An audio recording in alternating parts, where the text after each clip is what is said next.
Bismillahirrahmanirrahim. Assalamualaikum warahmatullahi wabarakatuh. Innal hamdalillah nahmaduhu wa nasta'inuhu wa nastaghfiruh wa natubu ilaih wa na'udzu billahi min sururi anfusina wa min sayyiati a'malina. May yahdillahu fala mudhillalah wa may yudlil fala hadiyalah. Asyhadu an la ilaha illallah wahdahu la syarikalah wa asyhadu anna Muhammadan abduhu wa rasuluhu alladzi la nabiyya ba'dah.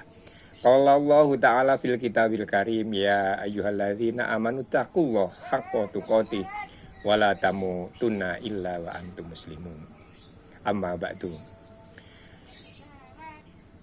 Pada pagi hari ini kita bertemu kembali di rooftop cafe Wilis Indah, Kota Kediri. Namun kali ini saya akan menyampaikan kisah nyata yang menginspirasi saya, yang memprovokasi ataupun memicu saya untuk mencontoh beliau ini, yang tepatnya ataupun singkatnya seperti ini. Ada dua orang, beliau ini adalah orang baik, namun demikian mungkin pada waktu mudanya kurang mengenal agama. Yang saya ketahui begitu. Namun demikian, singkat cerita, beliau berdua ini di akhir-akhir hayatnya itu sangat luar biasa dekatnya dengan Allah Subhanahu wa taala.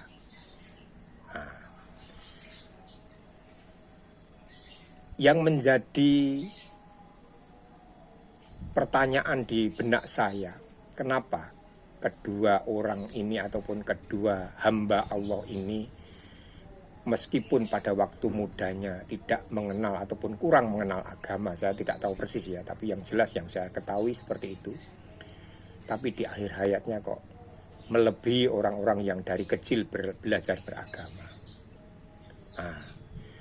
Yang satu adalah sosok seorang pegawai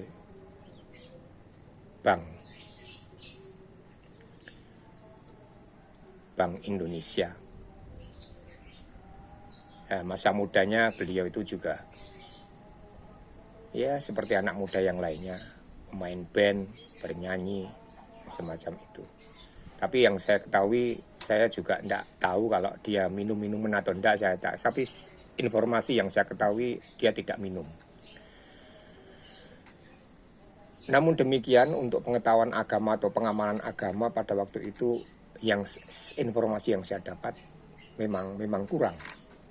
Namun demikian di akhir hayatnya beliau sosok ini setelah pensiun dari pegawai, dia hidupnya subhanallah untuk masjid ataupun musola yang ada di sekitar perumahan beliau. Bahkan di usia yang tua semacam itu, karena beliau itu memang dulu penyanyi.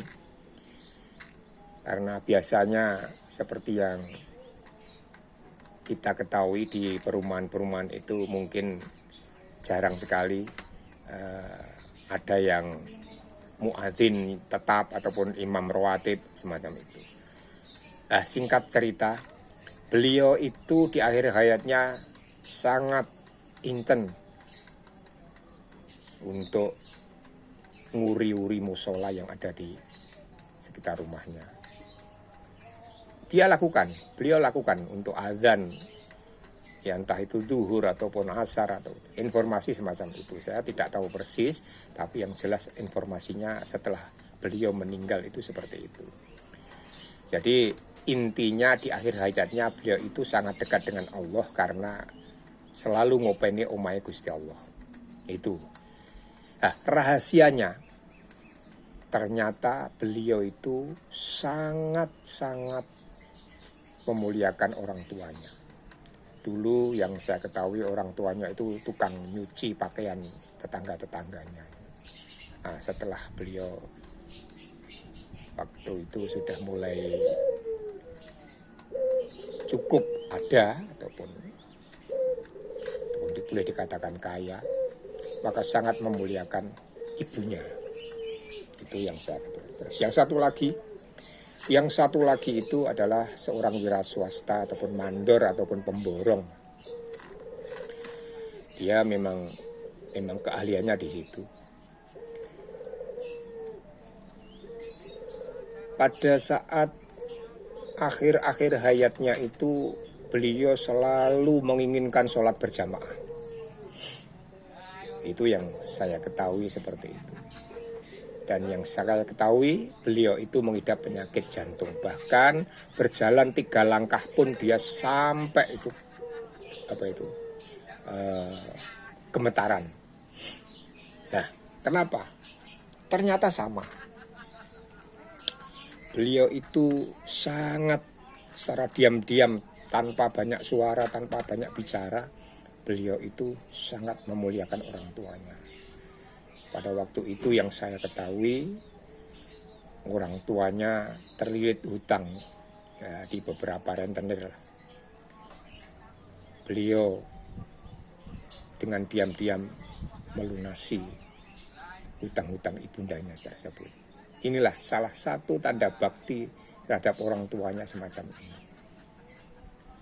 Nah, hikmah yang ingin saya sampaikan, ternyata ini kesimpulan saya sendiri ya. Hidayah Allah itu akan memilih pada orang yang semacam itu. Maka dari itu, selagi orang tua kita masih ada, mari kita contoh beliau-beliau, dua hamba Allah yang sangat insya Allah akhirul hayat husnul khotimah insya Allah. Karena di akhir hayatnya itu beliau sangat dekat dengan Allah Subhanahu wa Ta'ala. Terbukti beliau nguri-nguri masjid, musola ataupun selalu sholat berjamaah. Itu pesan yang ingin saya sampaikan. Semoga ini menginspirasi kita untuk meningkatkan amal kita. Dan apa yang saya contoh ini semoga pahalanya juga mengalir jariahnya kepada beliau berdua di alam kubur sana. Semoga Allah melapangkan kuburnya. Semoga Allah memberikan terang kuburnya dan memberikan nikmat-nikmat kubur kepada beliau dan menjauhkan dari siksa kubur pada beliau berdua. Terima kasih. Sekian. Semoga Allah senantiasa memberkahi, membimbing dan meridhoi langkah-langkah kita sehingga untuk meningkatkan keimanan dan ketakwaan kita. Terima kasih. Assalamualaikum warahmatullahi wabarakatuh.